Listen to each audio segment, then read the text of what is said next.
Bayangkan dua orang duduk bersebelahan di kereta. Satu memakai jas rapi, sedang memeriksa portofolio sahamnya di tablet. Satunya lagi mengenakan hoodie, membaca buku tentang bagaimana mengelola utang. Mereka tidak saling menyapa, mungkin tidak saling peduli, tapi keduanya sedang mengambil keputusan keuangan, hanya saja dari dua dunia yang sangat berbeda. Dan begitulah dunia berjalan. Setiap hari, kita dibombardir informasi keuangan, investasi terbaik tahun ini, cara cepat bebas finansial, saham X akan naik 10x lipat, atau kamu bodoh kalau tidak ikut tren ini. Tapi ada satu hal yang sering terlupakan, dan inilah akar dari begitu banyak keputusan yang salah, kita mengira semua orang bermain permainan yang sama. Padahal tidak, dan ketidaksadaran itulah yang sering membuat kita mengambil keputusan berdasarkan cerita orang lain, bukan berdasarkan kenyataan kita sendiri. Uang, bahasa yang sama, tapi maksud yang berbeda. Di permukaan, kita tampak seragam. Sama-sama bicara soal investasi. Sama-sama ingin aman secara finansial. Sama-sama ingin masa depan yang lebih baik. Tapi ketika kita kulik lebih dalam, kita akan temukan bahwa satu orang berinvestasi untuk pensiun 30 tahun lagi. Satu orang menabung untuk menikah tahun depan. Satu orang ingin bebas dari pekerjaan kantoran. Satu orang ingin menyekolahkan adik-adiknya. Tujuan mereka beda, kondisi mereka beda, dan yang paling penting, cerita hidup mereka beda. Namun informasi yang mereka konsumsi sama. Pernah merasa panik karena ada orang di media sosial yang membeli properti keempat di usia 28 tahun, sedangkan kamu baru bisa mencicil motor? Atau merasa tertinggal karena orang lain bisa quit job dan hidup dari saham? Atau iri karena teman SMA-mu sekarang buka bisnis sendiri sementara kamu masih struggling bayar utang kuliah? Semuanya berawal dari satu kesalahan asumsi, kita mengira mereka sedang bermain permainan yang sama. Padahal bisa jadi, kamu sedang bermain game bertahan hidup, mereka sedang bermain game ekspansi. Kamu sedang fokus ke keamanan, mereka ke pertumbuhan agresif. Kamu ingin stabilitas, mereka ingin kebebasan ekstrim. Kita membaca langkah mereka seperti menonton highlight pertandingan, padahal kita bahkan tidak tahu aturan main yang mereka gunakan. Dan dari highlight itulah kita menilai diri sendiri, dan seringkali kalah sebelum main. Salah satu kesalahan paling umum dalam dunia investasi adalah ketika investor jangka panjang mulai panik karena analisis para trader harian. Misalnya, trader bilang, saham ini bubble, turun besok. Padahal investor jangka panjang tidak peduli harga besok. Dia peduli nilai 10 tahun ke depan. Tapi karena informasi ini viral, ramai, dan dramatis, investor jangka panjang ikut terpengaruh, menjual karena takut, padahal rencana awalnya tidak pernah berubah. Ketika kamu mengambil keputusan berdasarkan tujuan orang lain, maka kamu sedang mengkhianati tujuanmu sendiri. Perbedaan gaya hidup sama dengan perbedaan strategi. Ada orang yang bisa menabung 50% gaji karena masih tinggal bersama orang tua, tidak punya cicilan, tidak punya tanggungan keluarga, dan ada orang yang menabung 5% gaji pun sudah luar biasa karena menanggung adik dan orang tua. Hidup di kota besar dengan biaya tinggi. Gaji tidak naik, tapi harga semua barang naik. Ketika kita tidak melihat konteks, kita mulai menghakimi. Dia boros banget, masa gaji segitu gak bisa nabung. Dia kikir banget, hidupnya gak enjoy. Padahal, kita bukan mereka. Mereka bukan kita. Apa yang masuk akal bagi satu orang bisa jadi bunuh diri finansial bagi orang lain. Masalah dimulai ketika kita ingin jadi semua orang. Inilah salah satu racun terbesar dari zaman ini, kita ingin hidup seperti semua orang, sekaligus. Punya rumah seperti teman liburan, seperti selebgram B-Gadget, seperti coworker C mobil, seperti tetangga D investasi, seperti influencer padahal masing-masing dari mereka punya konteks hidup yang berbeda. Dan kita mencoba meniru semuanya dengan satu sumber daya yang sama, diri kita sendiri. Tidak heran jika kelelahan datang, frustrasi muncul, dan ironi paling dalam pun hadir. Kita merasa gagal, padahal yang salah bukan kita, yang salah adalah ekspektasi yang kita adopsi tanpa sadar. Bayangkan jika kamu adalah pelari maraton, lalu kamu melihat sprinter 100 meter berlari kencang, dan kamu merasa kamu lambat. Padahal kamu akan menempuh jarak 42 km. Kamu butuh tenaga yang dihemat, bukan dibakar. Begitu juga dengan hidup. Ada orang yang cepat sukses, karena mereka sprint, dan itu tidak masalah. Tapi kamu bisa maraton. Kamu bisa bernafas lebih panjang. Kamu bisa bertahan lebih lama. Dan yang penting, kamu tahu kenapa kamu lari. Sadar tujuan sama dengan tahan godaan. Salah satu kelebihan terbesar dari orang yang tahu tujuan hidupnya adalah mereka tidak mudah terpengaruh. Ketika pasar jatuh, mereka tetap tenang karena mereka tahu waktu investasi mereka masih 15 tahun lagi. Ketika ada tren baru, mereka tidak buru-buru ikut karena mereka tahu itu bukan bagian dari rencana mereka. Ketika orang lain pamer, mereka tidak goyah karena mereka tahu apa yang sebenarnya mereka kejar. Ini bukan soal pintar atau tidak. Ini soal sadar atau tidak. Dan kesadaran hanya datang ketika kamu berhenti membandingkan dan mulai mendengarkan dirimu sendiri. Mungkin kamu lebih suka hidup tenang dan sederhana. Mungkin saya suka hidup dinamis dan penuh risiko. Mungkin kamu ingin pensiun muda. Mungkin saya ingin bekerja seumur hidup karena saya mencintai pekerjaan saya. Dan tidak ada yang salah dari itu semua. Kesalahan dimulai ketika saya memaksa kamu hidup seperti saya. Atau kamu memaksakan dirimu menjadi saya. Uang bukan sekadar alat tukar. Ia adalah alat ekspresi. Dan setiap ekspresi itu valid, selama ia selaras dengan nilai dan tujuan hidupmu. Bab ini akan mengajak kita memahami mengapa salah paham terbesar dalam dunia keuangan berasal dari asumsi bahwa semua orang mengejar hal yang sama. Padahal tidak. Setiap orang membawa cerita, latar belakang, luka, mimpi, dan ketakutan masing-masing. Maka keputusan mereka pun lahir dari tempat yang berbeda, dan harus dihormati, bukan dibandingkan. Dan kamu pun punya cerita yang unik. Maka jangan mengkhianatinya dengan mengikuti cerita orang lain. Di bab ini, mari kita gali, bagaimana perbedaan konteks melahirkan keputusan yang berbeda. Mengapa membandingkan hanya menciptakan ilusi.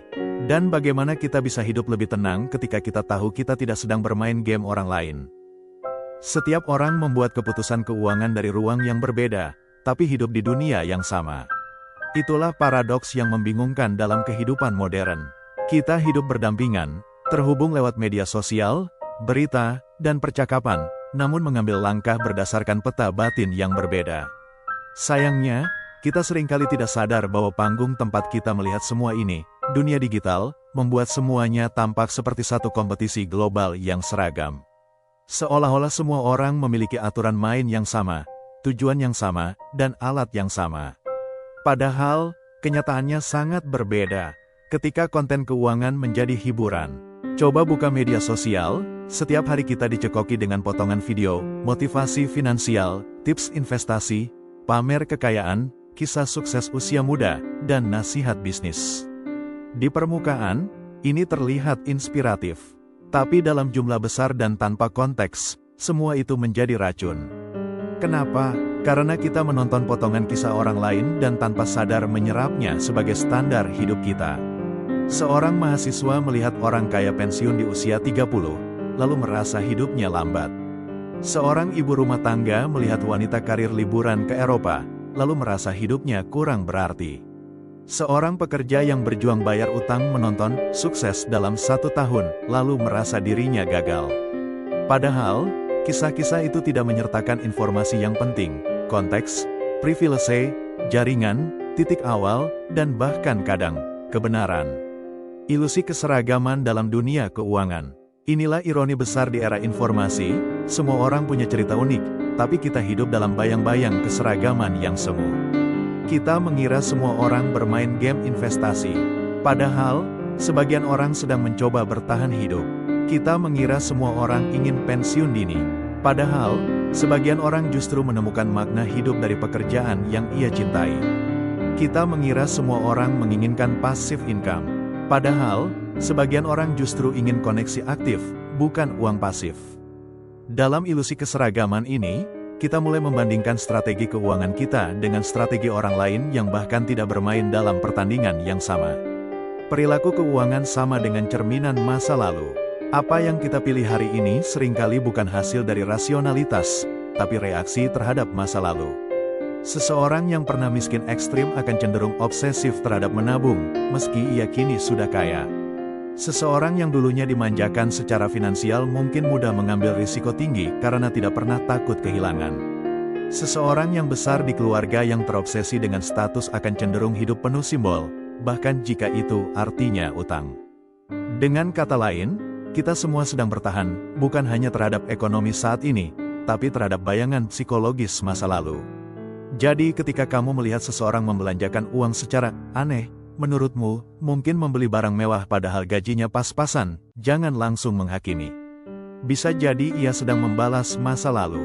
Bisa jadi ia sedang membuktikan diri. Bisa jadi ia sedang menyembuhkan luka dengan cara yang ia tahu. Dan itu sah, meskipun tidak sehat.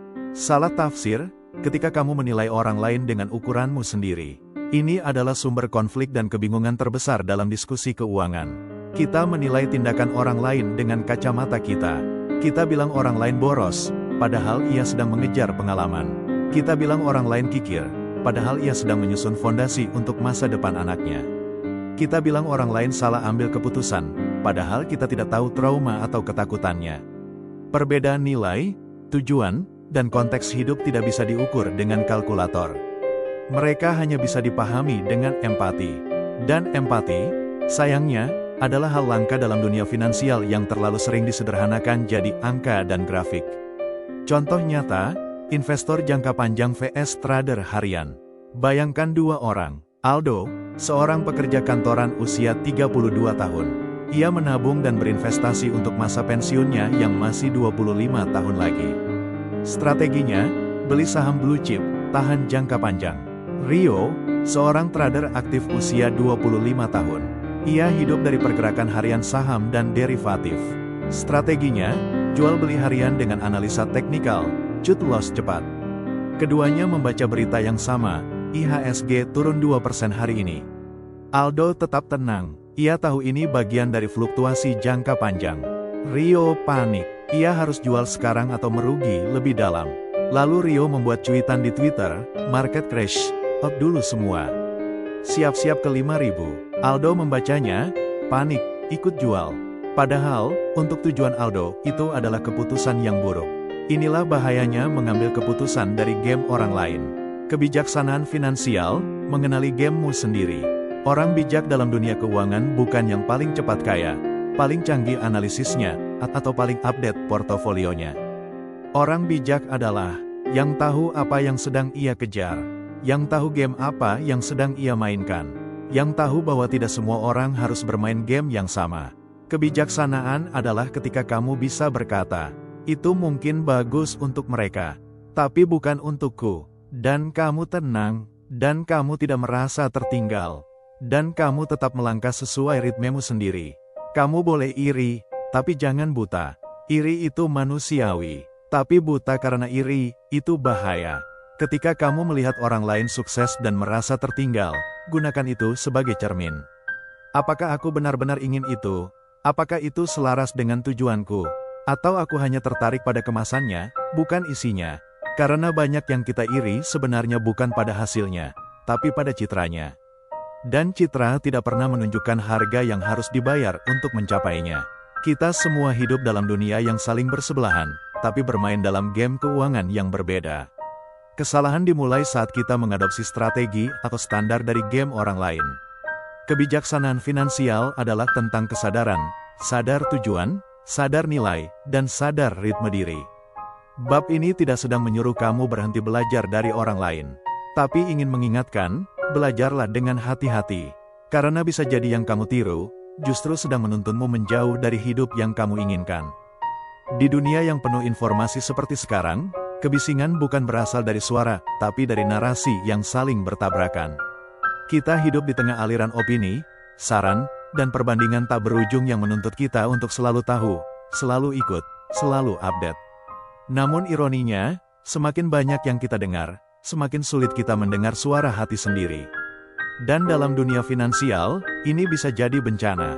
Overload informasi, underload refleksi.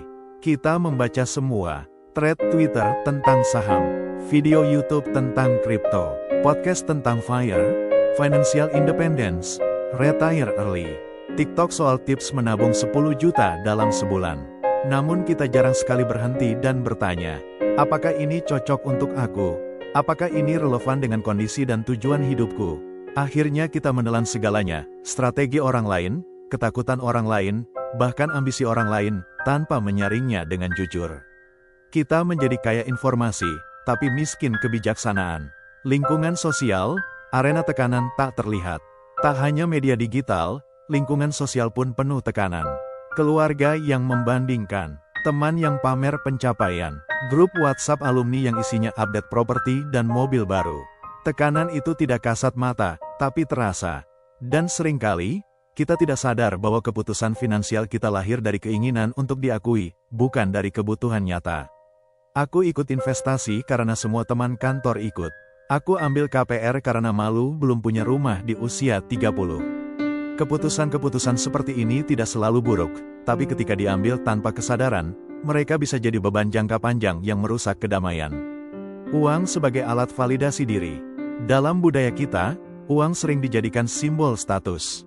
Dan status adalah bentuk validasi. Maka tak heran jika banyak keputusan keuangan yang lahir bukan dari kebutuhan ekonomi, tapi dari kelaparan emosional. Haus pengakuan, ingin terlihat berhasil, takut terlihat gagal. Kita membeli barang, mengambil utang, atau membangun gaya hidup yang tidak sesuai dengan isi kantong, demi terlihat seperti orang yang sukses. Padahal, seperti kata pepatah lama, kita membeli barang yang tidak kita butuhkan, dengan uang yang tidak kita miliki, untuk mengesankan orang yang bahkan tidak peduli. Menyaring bukan menolak, menjadi sadar bukan berarti menjadi anti terhadap informasi, tapi menjadi bijak dalam memilahnya. Jika kamu belum siap berinvestasi, tak apa. Jika kamu memilih fokus bayar utang dulu, bagus. Jika kamu ingin hidup sederhana tanpa ikut tren kekayaan digital, hebat. Kesadaran finansial adalah kemampuan untuk membedakan informasi dari distraksi, membedakan kebutuhan dari keinginan, membedakan suara orang lain dari suara diri sendiri. Latihan kesadaran finansial. Untuk membangun kesadaran finansial, cobalah latihan sederhana ini. Tuliskan tujuan utamamu dalam 5-10 tahun ke depan. Buat daftar keputusan keuangan yang baru kamu buat dalam 6 bulan terakhir. Tanyakan pada setiap keputusan, apakah ini mendekatkanku ke tujuan itu? Atau justru menjauhkan? Latihan ini akan mengungkap banyak hal, termasuk betapa seringnya kita mengambil keputusan karena tekanan sosial, bukan kesadaran personal. Hidup sesuai ritme sendiri. Akhirnya, kesadaran finansial adalah tentang keberanian. Keberanian untuk berjalan lambat ketika dunia berlari. Keberanian untuk berkata, tidak, pada peluang yang semua orang kejar. Keberanian untuk tetap tenang di tengah euforia kolektif. Aku tahu kemana aku pergi, maka aku tidak perlu meniru siapapun. Itu bukan arogansi, itu kedewasaan. Dan dalam dunia keuangan, itu adalah kekuatan. Banyak orang merasa hidupnya berat bukan karena tekanan nyata, melainkan karena memikul ekspektasi dari permainan yang tak pernah ia pilih. Mereka menjadi pemain dalam game orang lain, dan kalah. Di bagian ini, kita akan membahas bagaimana membangun strategi hidup dan keuangan yang benar-benar berasal dari dirimu sendiri. Bukan dari narasi viral, bukan dari tuntutan sosial, bukan dari rasa takut, tapi dari nilai, visi, dan ritme hidupmu yang otentik. Uang bukan tujuan, ia alat. Dan alat terbaik hanya berguna jika kamu tahu apa yang ingin kamu bangun. Apa gamemu? Apa misi hidupmu? Apakah kamu ingin hidup sederhana dan punya waktu bersama keluarga? Menjadi pemilik bisnis yang memberdayakan orang lain? Mendapatkan stabilitas setelah trauma kemiskinan masa kecil? Membangun kekayaan lintas generasi? Tanpa menjawab pertanyaan ini, semua strategi keuangan akan tampak seperti reaksi tanpa arah. Kamu hanya akan ikut-ikutan, bukan menciptakan jalurmu sendiri. Salah satu strategi paling kuat tapi paling diabaikan dalam keuangan adalah menentukan batas. Berapa cukupnya untukmu? Berapa banyak uang yang bisa membuatmu tenang, bukan hanya sibuk? Berapa besar rumah yang cukup? Berapa banyak liburan yang cukup? Tanpa definisi ini, kita akan terus mengejar, dan dunia akan terus menyuruh kita mengejar. Tapi dengan definisi ini, kamu bisa berhenti, bersyukur, dan mengalihkan fokusmu ke hal-hal yang lebih penting daripada uang. Keputusan finansial harian bisa melelahkan. Setiap hari harus memilih, beli atau tidak, investasi atau simpan, jajan atau hemat. Orang bijak menciptakan sistem, bukan bergantung pada kehendak harian. Contoh sistem, otomatisasi menabung 20% dari gaji. Punya akun terpisah untuk kebutuhan dan keinginan. Tetapkan aturan, boleh jajan, tapi maksimal 1x per minggu. Dengan sistem, kamu tidak perlu berpikir terus-menerus. Kamu tinggal menjalani jalur yang sudah kamu atur sesuai nilai dan tujuanmu. Kita sering diajari mengaudit pengeluaran. Tapi kapan terakhir kali kamu mengaudit alasan di balik pengeluaranmu? Apakah aku membeli ini karena butuh, atau karena takut tertinggal? Apakah aku ikut investasi ini karena paham, atau karena FOMO? Apakah utang ini lahir dari nilai hidupku, atau dari gengsi? Buatlah jurnal bulanan yang mencatat pengeluaran yang membuatmu bahagia dan tenang. Pengeluaran yang membuatmu menyesal. Pola emosional saat kamu belanja berlebihan. Audit ini bukan untuk menghukum, tapi untuk mengenali dirimu sendiri. Orang yang hanya fokus pada hasil akan cepat kecewa. Karena pasar bisa turun, gaji bisa stagnan, biaya hidup bisa naik tiba-tiba. Tapi orang yang fokus pada proses dan kebiasaan akan lebih tahan banting. Karena mereka tahu, menabung tiap bulan lebih penting dari jumlahnya. Konsisten belajar investasi lebih penting dari return sesaat. Hidup dengan disiplin lebih kuat daripada mengejar jackpot. Jadilah orang yang mencintai proses. Karena hasil akan datang, lambat tapi stabil. Dan itu jauh lebih sehat. Hidup punya musim. Ada masa bertumbuh, masa panen, masa istirahat. Jangan paksa dirimu untuk terus ekspansi ketika kamu sedang dalam fase recovery. Kalau kamu baru lepas dari utang besar, fokuslah pada kestabilan. Kalau kamu sedang membangun keluarga, mungkin bukan saatnya mengambil risiko besar. Kalau kamu sedang dalam fase kreatif dan produktif, maksimalkan. Hormati siklus hidupmu. Jangan paksa diri jadi orang lain, karena kamu bukan mereka. Kita butuh metrik baru dalam menilai sukses. Bukan berapa banyak rumahmu, tapi apakah kamu merasa pulang ketika di rumah. Bukan berapa besar rekeningmu, tapi apakah kamu bisa tidur nyenyak. Bukan seberapa cepat kamu naik, tapi apakah kamu bahagia saat naiknya. Ketika metrikmu berubah, hidupmu ikut berubah. Dan keputusan finansialmu menjadi lebih ringan, lebih bermakna, dan lebih jujur. Kamu tidak ditakdirkan untuk jadi peniru game orang lain. Kamu punya cerita sendiri, luka sendiri, harapan sendiri, dan peta sendiri. Maka buatlah aturan mainmu sendiri. Tentukan batas, buat sistem, audit nilai, dan ukur kesuksesan dari hal-hal yang benar-benar membuatmu hidup. Game terbaik adalah game yang kamu rancang, dan kamu nikmati. Kita hidup di dunia yang saling terhubung. Keluarga, komunitas, tempat kerja, pasangan, sahabat, semuanya membentuk jejaring sosial yang besar, yang dalam banyak hal turut memengaruhi keputusan finansial kita. Dan meskipun bab 19 ini banyak membahas pentingnya memahami perbedaan, bagian terakhir ini akan menunjukkan bahwa perbedaan itu tidak harus memisahkan. Justru bisa jadi titik temu. Mengapa kita perlu memahami uang orang lain? Mungkin kamu bertanya, kenapa aku harus repot memahami cara orang lain mengelola uang? Bukankah itu urusan pribadi? Betul, tapi hidup kita tidak steril. Kita bekerja di tim. Kita membesarkan anak bersama pasangan. Kita hidup di tengah keluarga yang punya harapan. Kita bersosialisasi dengan orang dari berbagai latar. Dan di setiap hubungan itu, uang bukan sekadar angka, ia adalah bahasa. Bahasa nilai, bahasa kekhawatiran, bahasa harapan. Jika kita tidak bisa memahami bahasa itu, kita akan mudah salah paham, berkonflik, atau merasa tidak dimengerti. Dalam pernikahan, uang adalah simbol kepercayaan, tanggung jawab, bahkan cinta. Dalam pertemanan, uang bisa jadi penanda kesetaraan atau sumber rasa bersalah. Dalam keluarga, uang seringkali disalahartikan sebagai bentuk pengorbanan atau kontrol.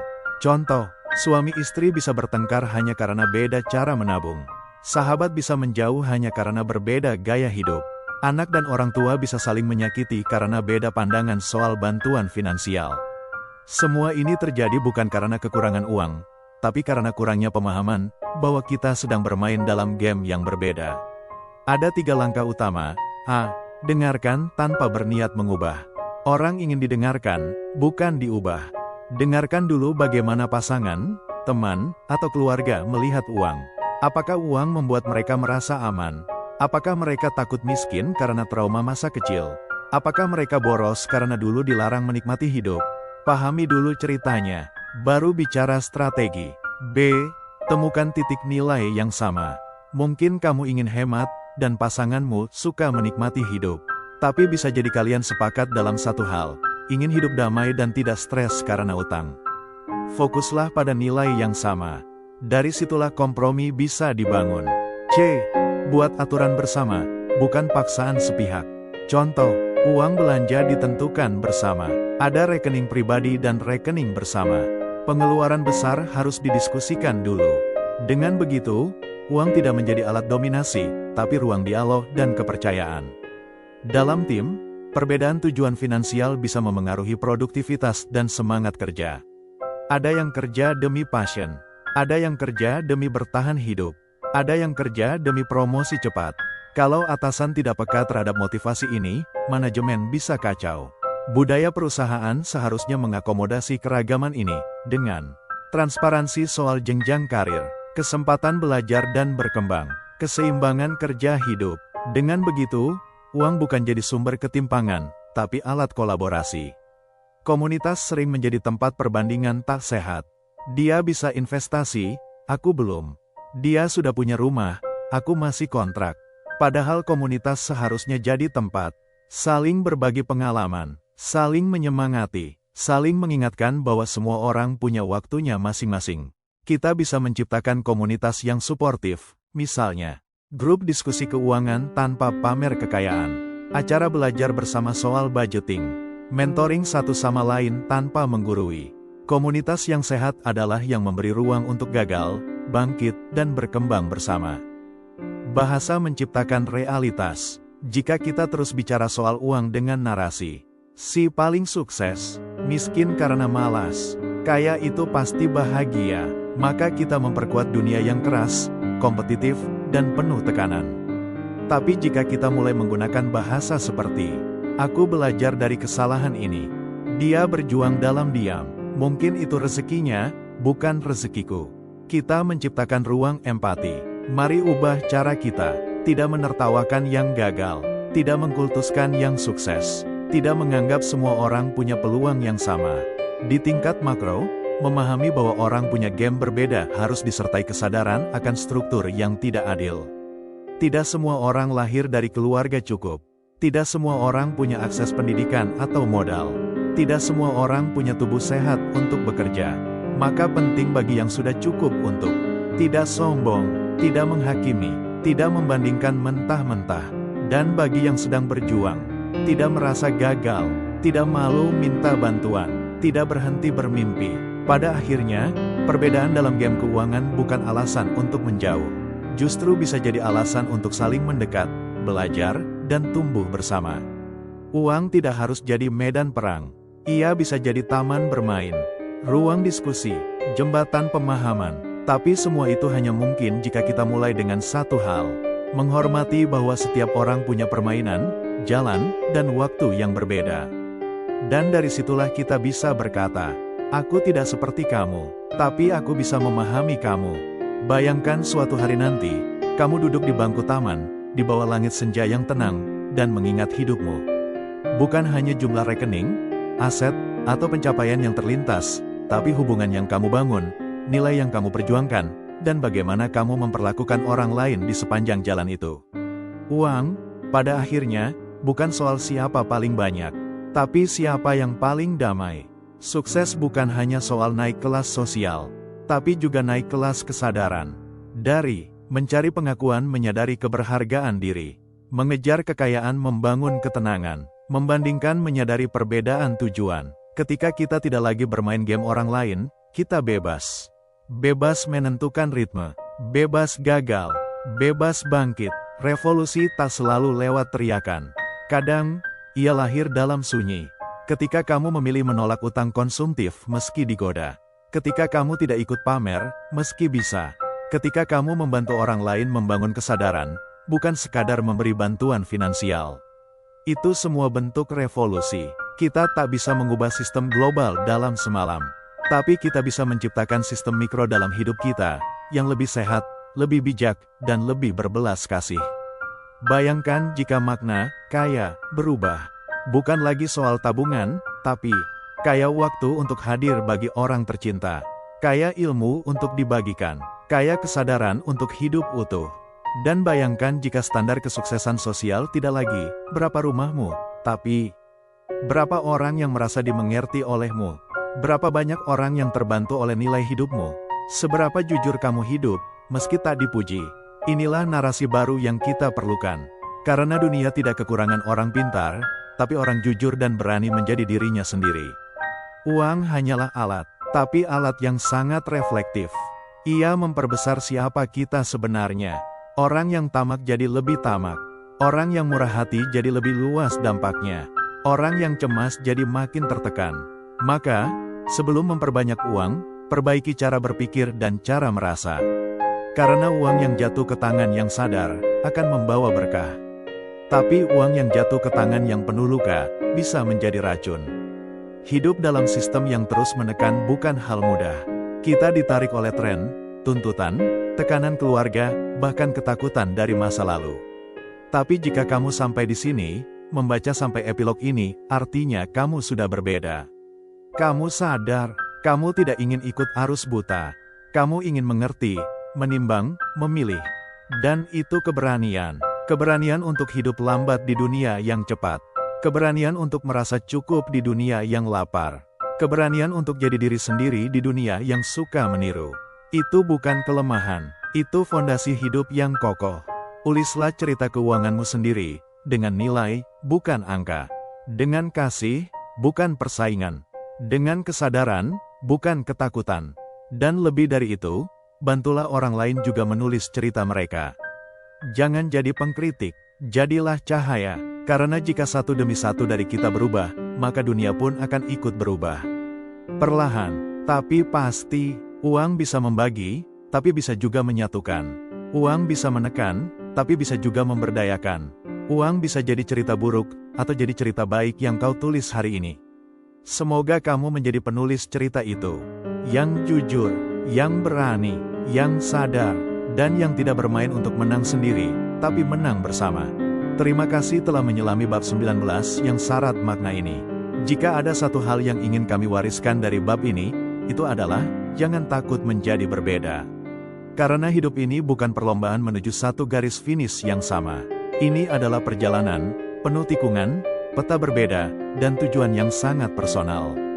Kamu boleh berjalan lambat, kamu boleh berhenti sejenak, asalkan kamu tahu arahmu, dan kamu menapakinya dengan sadar.